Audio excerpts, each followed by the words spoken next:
जय हिंद दोस्तों। हाल ही में सुप्रीम कोर्ट ने एक बहुत अच्छा जजमेंट दिया है और इस जजमेंट के जरिए कहीं ना कहीं सुप्रीम कोर्ट को पता चला कि कहीं ना कहीं केंद्र सरकार अपने पद का और अपनी सत्ता का दुरुपयोग कर रही है। ईडी के डायरेक्टर को बार बार रिपीट किया जा रहा है, उनके पद को एक्सटेंड किया जा रहा है और कहीं ना कहीं कानूनी रूप से यह गलत होगा, क्योंकि शायद ऐसा भी हो सकता है आने वाले दिनों में चुनाव प्रक्रिया को रोक दिया जाए और प्रधानमंत्री का कार्यकाल भी एक्सटेंड किया जाए।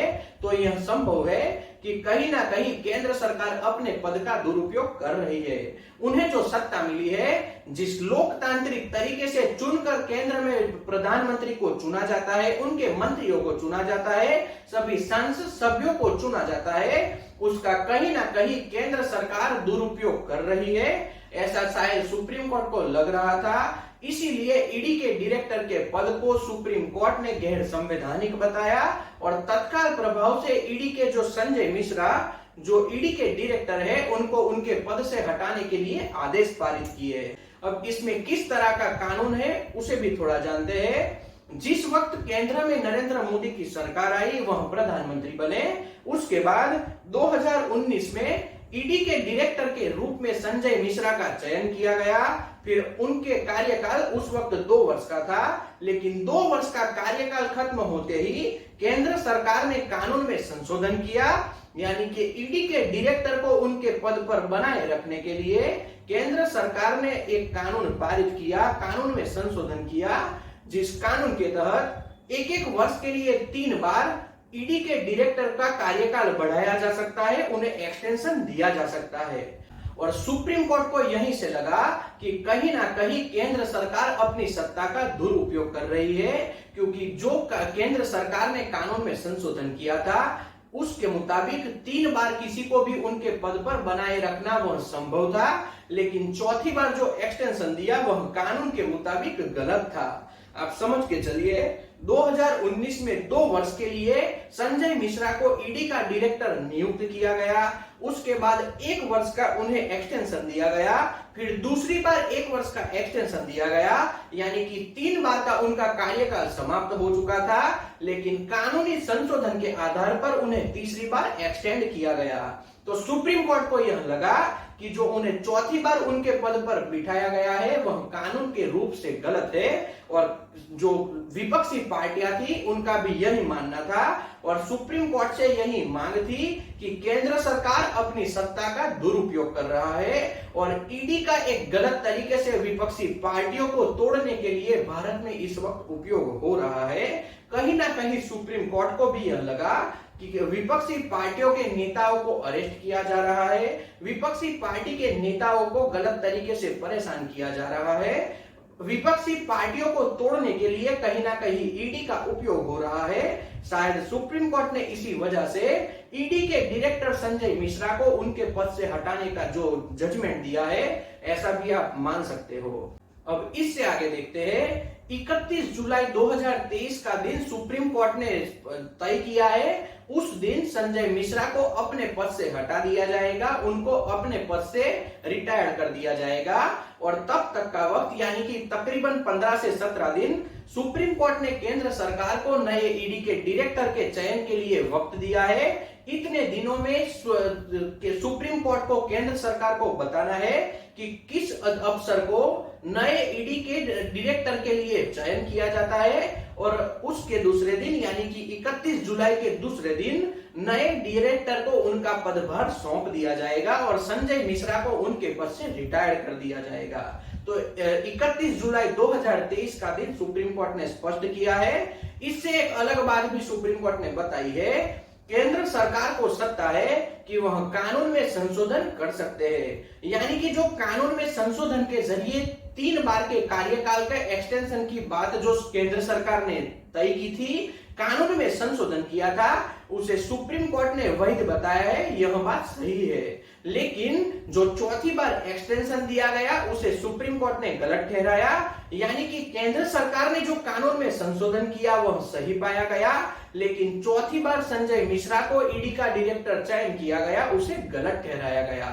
अब यहाँ पर प्रश्न आता है कि डायरेक्टर का पद जो नवंबर 2022 में खत्म हो जाना चाहिए था, उस पद पर अब तक संजय मिश्रा बने हुए हैं। तो इतने समय में जो ईडी के द्वारा जिन नेताओं को और जिनके ऊपर ईडी की रेड डाली गई उसे क्या वैध माना जाएगा?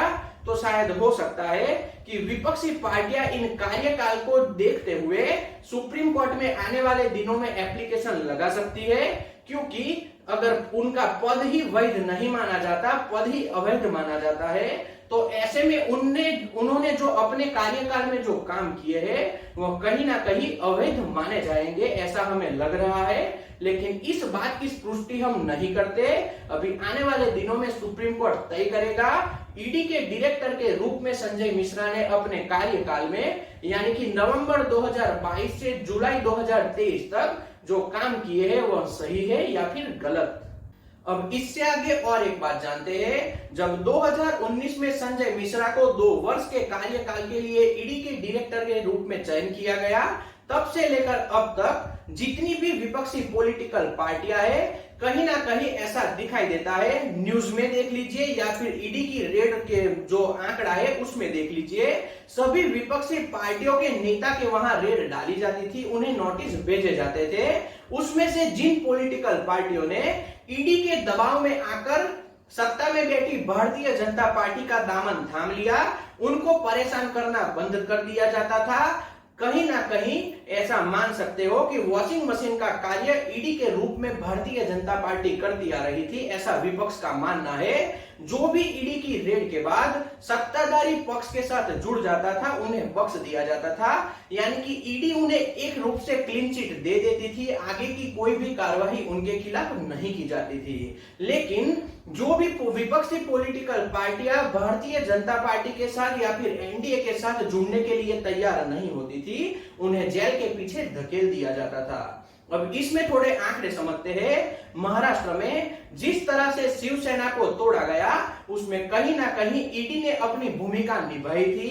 इसी तरह से महाराष्ट्र में अभी ही एनसीपी को तोड़ा गया, उसमें कहीं ना कहीं ईडी ने अपनी भूमिका निभाई थी, क्योंकि जितने भी नेता भारतीय जनता पार्टी के साथ सरकार बनाने के लिए आए हैं उन सभी को ईडी ने कहीं ना कहीं नोटिस भेजे थे या उनके ऊपर ईडी की कार्रवाई चल रही थी। यानी कि आप मान लीजिए केंद्र सरकार ईडी का गलत तरीके से उपयोग कर रही थी और अपनी सरकार बनाए जा रही थी।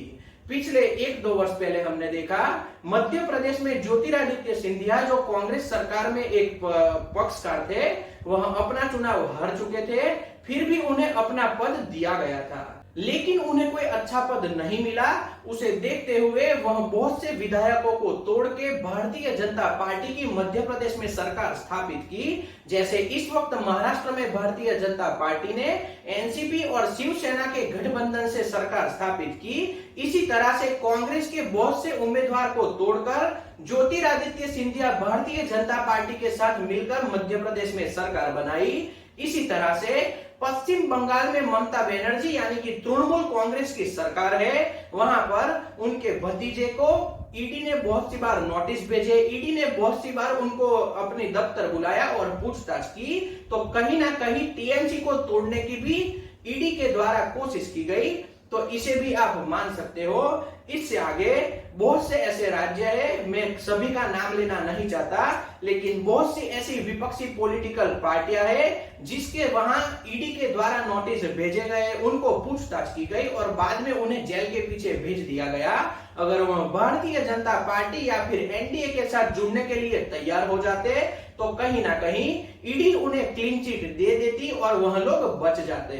इसमें सबसे बड़ा उदाहरण है आम आदमी पार्टी, जिसके 2 बड़े मंत्री जिन्होंने दिल्ली में जो विकास किया, शिक्षा हो या फिर आरोग्य से जुड़ा विकास हो, उन दोनों मंत्रियों को आज ईडी ने जेल के पीछे भेज दिया है।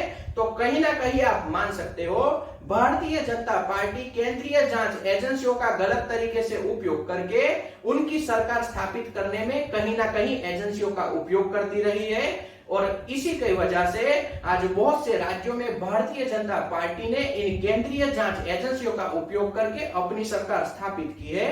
लेकिन हम किसी भी बात की पुष्टि नहीं करते, जो हमें दिखाई देता है, जो हमें समझ आता है, वही बात हम आपको बता रहे हैं। तो एक बात समझिए, सुप्रीम कोर्ट ने अपने जजमेंट में स्पष्ट किया है, संजय मिश्रा का कार्यकाल जो उन्हें चौथी बार एक्सटेंशन दिया गया उसे गलत ठहराया है। तो 31 जुलाई 2023 को उन्हें अपने पद से हटाया जाएगा, वह रिटायर्ड हो जाएंगे। और जो कानून में संशोधन किया था, यानी कि केंद्रीय जांच एजेंसी के डायरेक्टर के लिए जो नामित पद था उन्हें एक्सटेंशन करने के लिए केंद्र सरकार ने जो कानून में संशोधन किया था उसे सुप्रीम कोर्ट ने वैध बताया है।